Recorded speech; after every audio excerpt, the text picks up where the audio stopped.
দুর্নীতির মাধ্যমে অর্ধশত কোটি টাকার মালিক এসআই আনোয়ার। লালমনিরহাটের পাটগ্রামের ছেলে এসআই আনোয়ার চাকরি করার সুবাদে অনিয়ম ও দুর্নীতির মাধ্যমে প্রায় অর্ধশত কোটি টাকার মালিক বলে আইজিপি অফিসের এক লিখিত অভিযোগ সূত্রে জানা যায়। এসআই আনোয়ারের চাকরিচ্যুত সহ যথাযথ আইনি ব্যবস্থা নেওয়ার দাবি ভুক্তভোগী পরিবারের। জাহিদ হাসান জিমুর রিপোর্ট। মোহাম্মদ নুর ইসলাম নামের এক ব্যক্তির লিখিত অভিযোগ সূত্রে জানা যায়, এসআই মোহাম্মদ আনোয়ার হোসেন সাবেক বাণিজ্য মন্ত্রী টিপু মুন্সির ঘনিষ্ঠ হওয়ার সুবাদে মাত্র ২২ বছর বয়সে দাপটের সহিত চাকরিতে জয়েন করে ভূমি দখল, নিয়োগ ও বদলি বাণিজ্য, পদোন্নতি, কনস্টেবল নিয়োগ, মানব পাচার সহ বিভিন্ন অপরাধে বনে গেছেন অর্ধশত কোটি টাকার মালিক।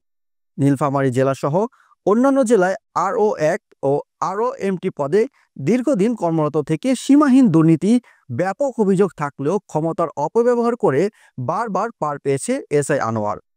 দুর্নীতি দমন কমিশনের অভিযোগের সত্যতা পাওয়া গেলে বিগত আমলে তার সাময়িক বরখাস্ত হলেও পুনরায় দাপটের সহিত চাকরি করার সুবাদে সীমাহীন দুর্নীতি করে কামিয়ে নিয়েছেন অর্ধশত কোটি টাকা।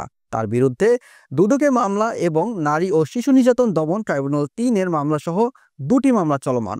বিভিন্ন ডিসিএসপির সঙ্গে সুসম্পর্ক বজায় রেখে নিয়োগ বাণিজ্য, বদলি বাণিজ্য, বিভিন্ন মামলার তদবির, জমি জবরদখল সহ একাধিক অভিযোগের ভিত্তিতে বরখাস্ত হলেও চাকরি করে যাচ্ছে এই প্রভাবশালী দারোগা।